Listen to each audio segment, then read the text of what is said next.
Penguin Random House Audio presents The Rising: Murder, Heartbreak, and the Power of Human Resilience in an American Town. This is the author, Ryan D'Agostino. What is your life? It is even a vapor that appears for a little time and then vanishes away. James 4:14, tweeted by Bill Petit, 2013. December 2012. Just look at this garden. Bill Petit raised these vibrant plants from when they were seedlings. Raised them with help from his daughters, Haley and Michaela. The kids actually did pull a weed now and then. The base of the memorial garden is behind the sun porch at the old brick mansion where Bill's parents live, Barbara and Bill Sr. They're in their 80s now, but they keep the big house clean and orderly, and they encouraged Bill to plant this garden while he was living here in those years after the tragedy. He designed it so the flowers, bushes, and small trees would form the rough shape of a heart. They curve up and around symmetrically before meeting at the center of the heart, where Bill built a... what's the word? I want to say trellis, Bill says and shakes his head. Not called a trellis. What's it called? Bill is walking through the garden with his new wife, Christine, a woman as vibrant as an acre of flowers. She's a photographer, and that's how they met. Well, kind of. They first met at the country club. She worked there. He played golf there. Christine was the club's marketing director and, to earn extra money, also tended bar in the founder's room, a cellar hangout where portraits of past club presidents lined the dark walls. She didn't know who Bill Petit was when he would come in, which is to say that she didn't know he was Bill Petit. She didn't know that his wife and two daughters had been murdered in their home after being tortured for hours, while Bill, who had been bludgeoned in the head, was tied up in the basement. Christine was living out of the country when it happened and had missed the headlines and the incessant local news coverage on television. She knew only that this guy Bill was a member of the country club, and she knew she thought he was handsome. He would come in with his friend Ron after a round of golf, and they would talk a little at the bar. Bill would order a Diet Coke with 3 cherries. He and Christine might have flirted, the best he knew how after all these years. Some of the other women who worked at the club, Christine's friends, noticed and smiled, but they didn't say anything to Christine. Ron noticed, too. "How about her?" Ron said to Bill one Sunday afternoon after 18 holes, with a little smile. "The girl behind the bar." Bill shrugged.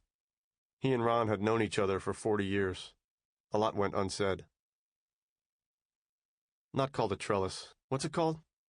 Arbor? Offers Christine. They are arm in arm. Bill is still searching for the word. Arch, he says at last. The heart meets at an arch. Oh, and there are some big lights up on that tree. There were big lights on those trees over there, too, but they came down in the last storm. And over there, that's I was going to say ambrosia, but it's not that. Christine says, rhododendron? No. Mountain laurels? No. Bill is scratching his chin, staring at the plants. He doesn't like not being able to call up the name. He likes knowing every name, in Latin. It's not that he has any lingering head injuries from the attack. He just can't think of the name. That's a mountain laurel or a rhodie, isn't it? Says Christine, ever helpful. No, you're over 2, Bill ribs her. It's, crap. It's not crap. It's, well, anyway, those are scabiosa over there. Button flowers. It's not a mountain laurel? No, not even close, dear. Get a book out. This is their banter. It's old married couple talk. They poke each other playfully, constantly trying to make the other one laugh or at least to tease out a smile. Around her, Bill's own laughter surprises him.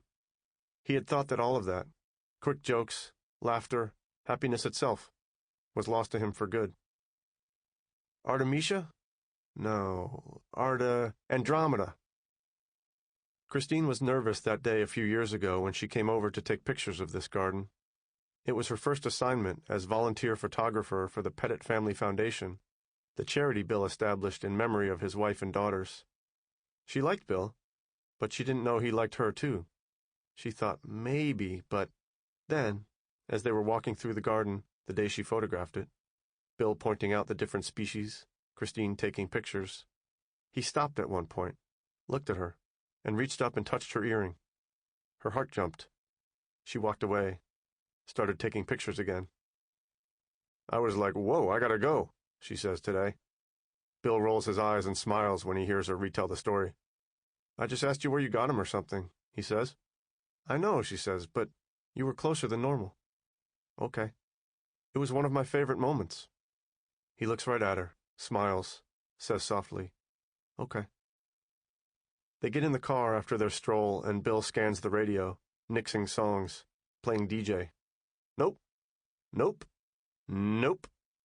The road follows the meanderings of the Farmington River, and he's on a stretch with no stoplights, speed limit 50, cruising along. "Colin Hay!" Bill has a near photographic memory, and he knows Hay was the lead singer of Men at Work, and the car fills with his acoustic rendition of Who Can It Be Now? Bill lets it play. Dense, leafless trees fan out in triangles from either side of the road, like a bow tie. Thin, horizontal white and gray clouds lash the baby blue midwinter sky. "Nice blue," says Bill. "Look at the layers," says Christine. They drive on for a minute without talking. Then Bill says, "Farmington tiramisu." Down Unionville Avenue, getting closer to Plainville, roads he could drive blindfolded. "My dad and my Uncle Charlie used to run this package store here," he says. "And that's where I used to work when I was 16, that shop, making sandwiches for the workers at Atlantic Pipe." Christine smiles and says he sure doesn't make sandwiches anymore. "I got paid for it," he replies. "You pay me, I'll make you a sandwich. I'll keep washing your socks. I'll just buy new socks." This joking around with his new wife, the everyday back and forth, is often what helps Bill get through the day. Talking to the radio, saying whatever comes to mind, trading quips. It's so normal, banal even, and yet it's essential. He never thought he would get this part back. Unionville turns into North Washington, and there's a cemetery on the left, across from a gas station. "This is the cemetery the girls are buried in," Christine says, a note of sweet helpfulness in her voice. "We could probably drive by there on the way back." Bill is impassive and doesn't say anything at first. He is often silent. In fact, silence is the thing you notice first about Bill Petit, because for him, silence is almost a character trait. His ability to keep his feelings silent is the hardest thing to understand about him, and it is the source of his great strength. 5 years ago, 2 strangers broke into his home and destroyed everything that mattered to him, raped and strangled his wife, Jennifer, set a fire that took the lives of both his children and engulfed his home, to which he never returned. They beat him almost to death. Today, it is the very depth of his silence that has sustained him, that has helped him to go on living. That and the people around him, the people in this community, the people who have known him for the whole of his 56 years, and who would do just about anything for him. He drives on, the cemetery disappearing in the rearview mirror. Look at his face, unchanged, showing nothing. His head, held together by scars gone pale, faces straight ahead at the road, always straight ahead. "If it's still light out," Christine says. Bill slows down for a light, flicks his eyes up into the mirror at the traffic behind him, at the graveyard. "Yeah," he says, in almost a whisper. July 23rd, 2007. It's almost 10 o'clock in the morning, but the sun has never quite come out. A warm rain falls, soaking the midsummer green grass and bobbing the heads of the orange flowers in the front yard. Bill is tied to the steel support pole in the basement of his home. Plastic zip ties slice into his wrists, which are bound behind his back around the pole. He has been trying for hours to free himself, sliding up and down.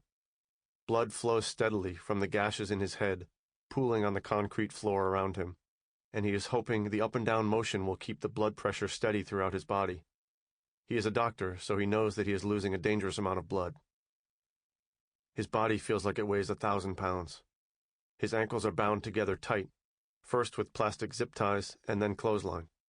There is some kind of cloth over his head, fuzzing his view of his own basement so that it hovers around him as a nightmarish otherworld.